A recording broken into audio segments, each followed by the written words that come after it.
ఉన్న బంగారాన్ని విడిపించి ఆ రోజు ఆన్లైన్ రేటుకే మేము కొంటాం. Sharma gold company. నమస్కారం, నేను మీ జాహ్నవి. మనందరి జీవితాల్లో ఉన్నటువంటి దోషాలను తొలగించుకునేటటువంటి రోజులే ఈ మహాలయ పక్షాలు, పితృపక్షాలు.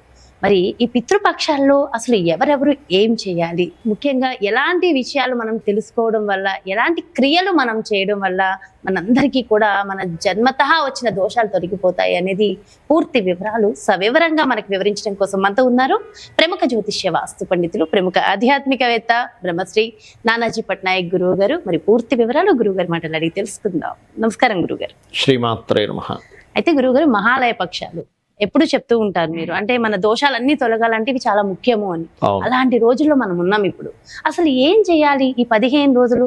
పూర్తిగా ఆచరించవలసిన విధి విధానాలు ఏంటి? ఏం తినాలి, ఏం తినకూడదు, ఎలా ఉండాలి, ప్రతినిత్యము ఏ విధంగా ఉండడం వల్ల నిజంగా మనకు ఉన్నటువంటి దోషాలు తొలగిపోతాయంటారు? తప్పకుండా అమ్మా. ఫస్ట్ ఆఫ్ ఆల్ ఏంటంటే దీన్ని ఎందుకు మహాలయము, మహాలయం అయిపోయింది కదా. ఏమిటి మహాలయము, ఎందుకు వచ్చింది ఈ పేరు అంటే, పాయింట్ నెంబర్ 1, ఈ బ్రహ్మ సృష్టికర్త, విష్ణు స్థితికర్త, చూసుకునేవాడు మొత్తం, రుద్రుడు లయకర్త. మొట్టమొదట ఏమైందంటే మనకి భూమి మీద జనాలు పుట్టేవారు, పెరుగుతూ ఉండేవారు, కానీ మరణం అనేది ఉండేది కాదు. లిమిట్ ఉంటుంది మన భూమికి. ఇప్పుడు వేరే దేవలోకాలు అనుకోండి, అక్కడ ఎంతమంది పుడుతున్నా ఏమవుతున్నా సరే అది ఎంతైనా విస్తరిస్తూ ఉంటుంది. కానీ భూమికి అట్లా కదా, లిమిట్ ఉండాలి. ఇప్పుడు అయ్య బాబా ఏమిటి ఇలా జనాలు పెరిగిపోతున్నారు, మరణం లేదు అన్నప్పుడు రుద్రుడు అందరినీ చంపుకుంటూ వెళ్ళడం జరిగింది. అంటే వాళ్ళ యొక్క ఆయుష్ని తీసేయడం జరిగింది. అప్పుడు మళ్ళీ బ్రహ్మ విష్ణు వీళ్ళందరూ దేవతలు అందరూ అయ్యో అందరూ హతమారుస్తే కాదు, దీనికంటూ ఒక సిస్టమ్ పెట్టాలి.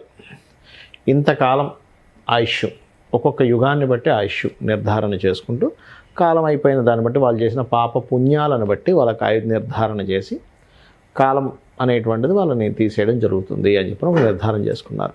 అయితే మరి ఈ మహాలయం అది ఎన్ని రోజులు జరిగింది? ఈ 15 రోజులు జరిగింది. ఆ రుద్రుడు చేసినటువంటిది ఈ 15 రోజులు చేశాడు. ఆ సంవత్సరంలో ఈ 15 రోజులు, ఈ సంవత్సరం భాద్రపద మాసంలో ఈ 15 రోజులే ఆ విషయం జరిగింది అనమాట. అందుకని మహాలయ పక్షములు అంటారు వీటిని. ఓకే. అయితే ఇక్కడ అప్పుడు ఈ పితృదేవతలందరూ కూడా ఇప్పుడు ఏం చేయాలి అన్నప్పుడు ఈ పితృతర్పణాలు వదలడము ఇవన్నీ చెప్తూ వచ్చారు. అందులో ఈ 15 రోజులు కనుక స్టూడెంట్స్ ఉంటారు, ఒకవేళ ఉపనయనం అయినట్లయితే వాళ్ళకి పూర్వజన్మల్లో ఏదైనా విద్యా సంబంధించినటువంటి పాపకర్మలు ఏదైనా చేస్తే ఈ జన్మలో సరిగా విద్య అవ్వదు. ఈ మహాలయ పక్షాల్లో స్టూడెంట్స్ కనుక ముఖ్యంగా గాయత్రీ జపం కనుక చేసినట్లయితే పూర్వజన్మ పాపము తొలగి వాళ్ళకి విద్యా సంబంధించినటువంటి ఆటంకాలు కలగకుండా ముందుకు వెళ్తుందని చెప్తారు శాస్త్రంలో. అంటే గాయత్రి ఉపదేశం తీసుకున్న వాళ్ళు చేయొచ్చు, లేదా అమ్మవారికి సంబంధించిన మంత్రమైనా చేసుకోవచ్చు. అదేవిధంగా మరొక విషయం ఏంటంటే, ఇప్పుడు చూడండి, మనకి ఏదైనా వివాహ దోషం ఉంది లేదా సంతాన దోషం ఉంది, వీటికి మీరు నార్మల్గా అయితే ఆ దోషాలు పోవాలి అంటే ఎన్నో పూజాది పునస్కారాలు ఎన్నో చేస్తే మనం తొందరగా పోదు. కానీ పితృదేవతలకు తర్పణాలు వదలడం కనుక చేసినట్లయితే ఆ దోషం ఇట్టే తగ్గిపోతుంది.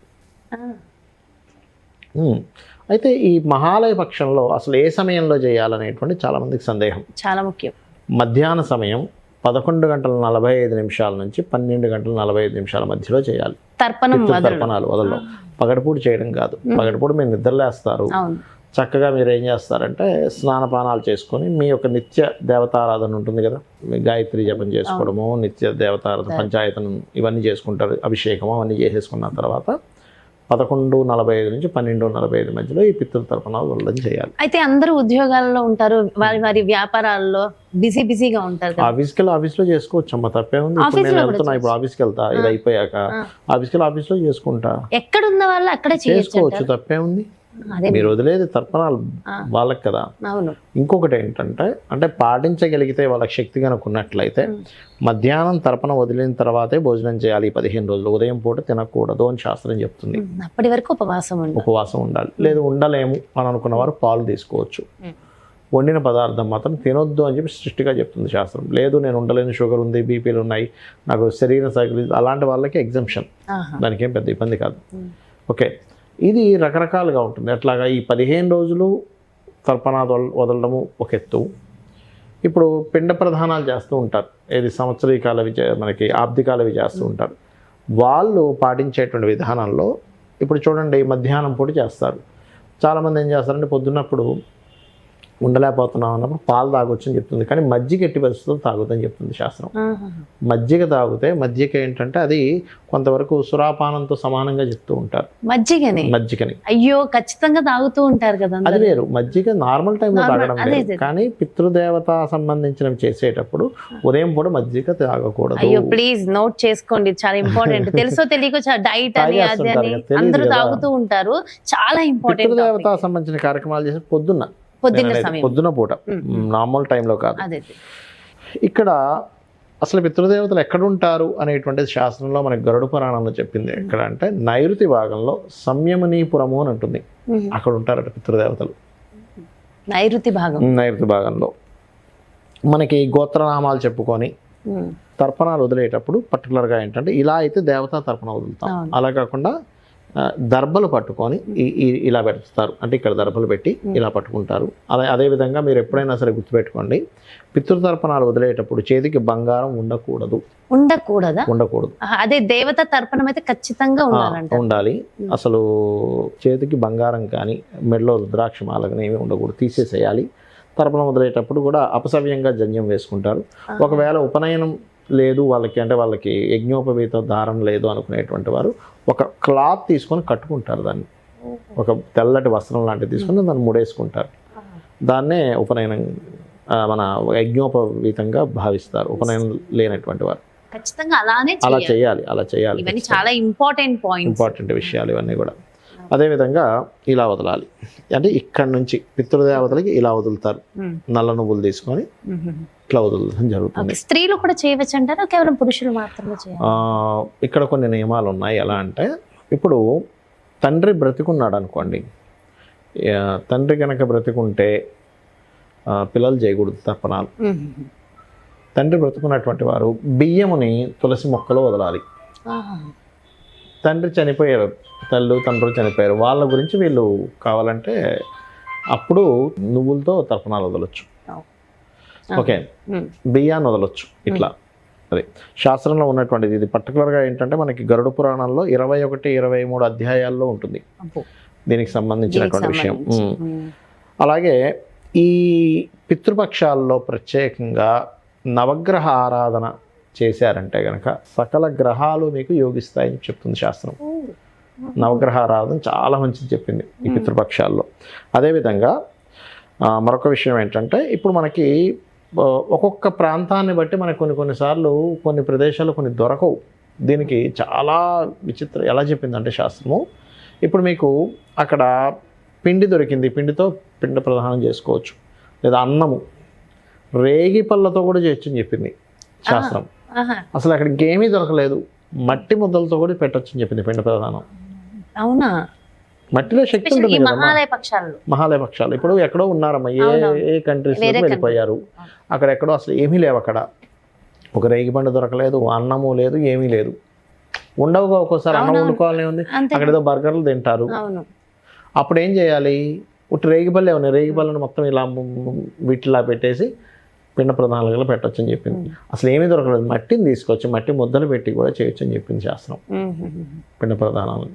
అయితే అందులో కూడా మనకి పిండ ప్రధానాలు చేసేటువంటి విధానంలో కూడా 3, 16, 32, 42 3 పెడితే అమోహం, 16 పిండాలు పెడితే ఇంకా అమోహం, 32 పెడితే ఇంకా తిరుగులేదు, 42 అయితే ఇంకా అద్భుతం అని చెప్పింది శాస్త్రం.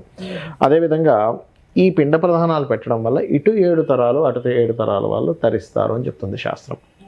అదేవిధంగా ఇప్పుడు మీరు అనుకోవచ్చు, ఏమండి మా వాళ్ళు ఎక్కడో వాళ్ళ జీవితం అయిపోయింది కదా, మా నాన్నగారు తాతగారు చాలా నిష్ఠానిష్టంగా ఉండేవారు, ఆయన అసలు ఇంకో జన్మ ఎత్తే ఛాన్సే లేదు, దేవతా లోకానికి వెళ్ళిపోయి ఉంటారు అనుకుంటే కనుక దేవతలు ఏం తీసుకుంటారో అమృతం కదా, వీళ్ళు పెట్టేటువంటి పిండ ప్రధానం ఏదైతే ఉందో అది అమృతంగా మారుతుందట అక్కడ.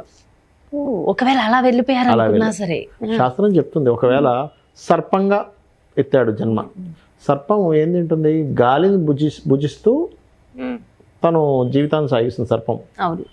అందుకని సర్పానికి వాయు రూపంలో వెళ్తుందట. ఒక రాక్షస జన్మ ఎత్తాడు అనుకోండి, మాంస రూపంలో వెళ్తుందట వీళ్ళు పెట్టేటువంటి పిండం.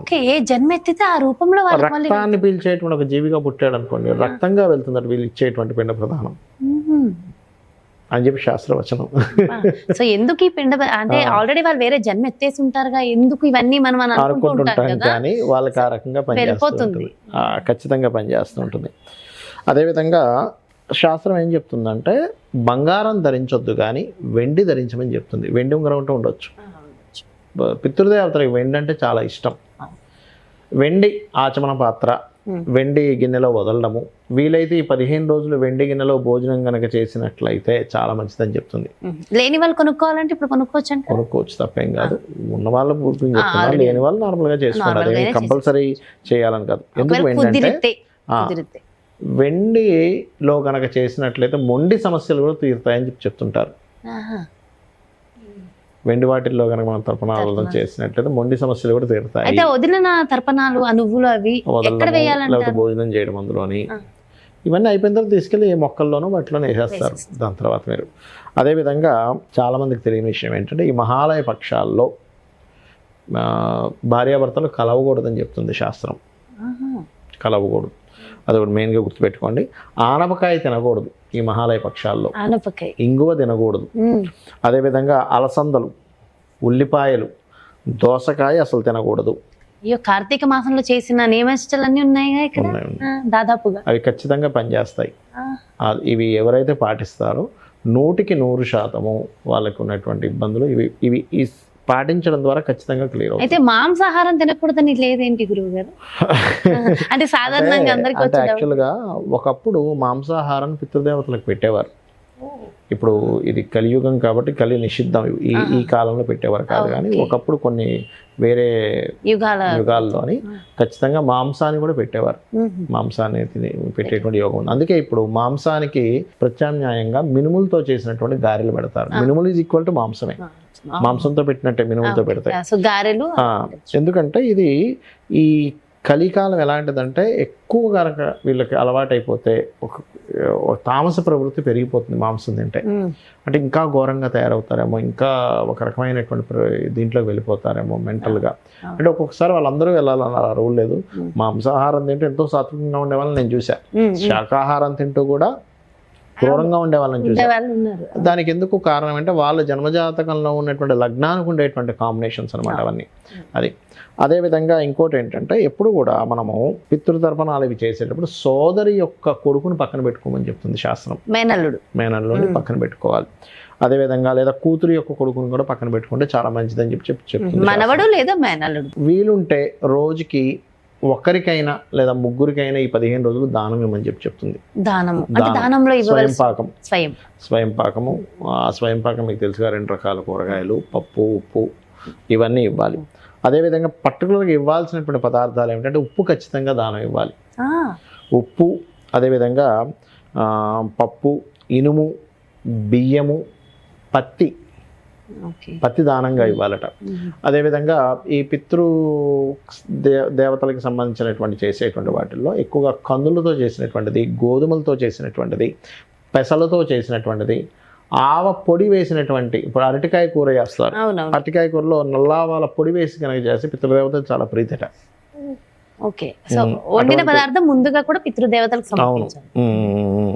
కొంతమందికి ఎట్లా అంటే వాళ్ళకి సిస్టమ్ అదంతా తెలియదు. కనీసం నువ్వులు, దర్భలు తీసుకొని జమ్మి చెట్టు, రావి చెట్టు, మర్రి చెట్టు మొదల్లో వదిలినా కూడా దీనికి పితృదేవతలకు చెందడం జరుగుతుంటుంది. అదొకటి. అండ్ అదేవిధంగా తర్పణాలు ప్రత్యేకంగా 14 కానీ 32 కానీ 48 తర్పణాలు వదిలితే చాలా శ్రేష్టం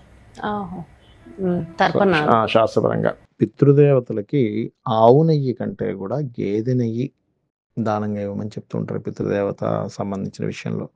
ఇది మనకి గరుడ పురాణంలో ఉంది. అదేవిధంగా ఎవరైతే చూడండి, కొంతమందికి కొడుకులు ఉంటారు, కూతుర్లే ఉంటారు, ఇంకా వాళ్ళ తరపున ఎవరు ఉండరు, అతనికి వాళ్ళ తండ్రి గారికి అన్నదమ్ములు కానీ ఎవరు ఉండరు. అలాంటప్పుడు ఈ కూతుర్లు ఏం చేయాలంటే ఒక కర్తని పెట్టుకొని అతను వచ్చినటువంటి వ్యక్తి కూడా ఎవరైతే చేస్తారో అతనికి తల్లిదండ్రులు ఉండకూడదు, అలాంటి వ్యక్తితో చేయించాలి. ఇక సహజంగా ఏంటంటే రుచి ప్రజాపతి చెప్పినటువంటిది పితృదేవతల మీద ఉంటుంది, అది వింటే చాలా మంచిది. ఈ పితృదేవతల కార్యక్రమం అయిపోయిన తర్వాత సాయంత్రం సమయంలో కానీ అయిపోయిన తర్వాత అయినా సరే ఉదయం ఎట్లాగో చేసుకుంటాం. శివుణ్ణి, అమ్మవారిని నారాయణి యొక్క స్మరణ కూడా చాలా మంచిదని చెప్తుంది ఈ మహాలయ పక్షాల్లో. అది అలాగే 15 రోజులు ఖచ్చితంగా చేయాలంటారా, లేదంటే వారు గతించిన తిథి ఒకటి ఉంటుంది కదా, ఆ ఒక్కరోజు చేసినా పర్వాలేదు అంటారు? గతించిన తిథి 15 రోజుల్లో రావాలని రూల్ ఏముంది? అంటే తిథి అంటే పాద్యమి నుంచి మనకి అలా కాదు, 15 రోజులు ఎప్పుడైనా చేయొచ్చు. ఆ గతించిన తిథి రోజు చేసేది ఆబ్దికం చేస్తాం, దట్ ఈస్ డిఫరెంట్. అదొకటి గుర్తుపెట్టుకోండి. అండ్ అలాగే ఇక్కడ చాలామందికి ఏంటంటే ఈ మధ్యలో ఏవైనా చూడండి, ఒక్కొక్కసారి మాతా సంవత్సరం, మృతా సంవత్సరం ఇట్లాంటి వస్తువులు ఆటంకాలు, చిన్న చిన్న ఆటంకాలు అవి వచ్చినప్పుడు అది వదిలేసి తర్వాత చేసుకోవచ్చు. 15 రోజులు ఉంది కదా, ఎట్లా 11 రోజులే ఉంటుంది ఆ సంవత్సరం ఏదో ఉన్నా కూడా, తర్వాత ఎప్పుడైనా చేసుకోవచ్చు. అలాగే మా హస్బెండ్ అడిగిన ఒక చిన్న ప్రశ్న కూడా ఉంది గురువు గారు. ఇప్పుడు ఎందుకు అడుగుతున్నానంటే అందరికీ కూడా ఉండొచ్చు, చాలా మందికి ఇదే సందేహం ఉండొచ్చు. ఏంటంటే ఒక 6 నెలలు అయింది మా మావయ్య గారు గతించి, మా హస్బెండ్ చిన్న కొడుకు, మరి ఆయన కూడా చెయ్యాలా, అండ్ ప్రతిరోజు చెయ్యాలా, ఒక్కరోజే చెయ్యాలా, ఒకవేళ ఇలా చేయాలంటే ఏం నియమ నిష్టలు ఉండాలి అని చెప్పేసి అడుగుతున్నారు. ఇంకా సంవత్సరికం వెళ్ళలేదు కదా, మరి చెయ్యాలా వద్దా? ఖచ్చితంగా చేయాలి, చేస్తే మంచిది. రెండవది ఏంటంటే, ఇప్పుడు ఇంకొంతమందికి ఇంకో సందేహం ఉంది, ఏంటంటే పెద్దవాళ్ళే చేయాలి, చిన్నవాళ్ళు చేయొచ్చా చేయకూడదు? ఫస్ట్ పెద్దవాళ్ళే చేయాలి. పెద్దవాళ్ళు చేస్తే చిన్నవాళ్ళు వాళ్ళకి సహకరించాలి.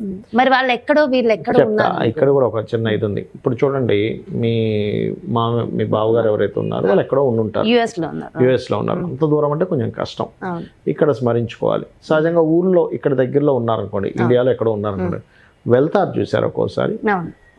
ఆ రోజు ఉంది కదా కార్యక్రమం అని వెళ్తారు.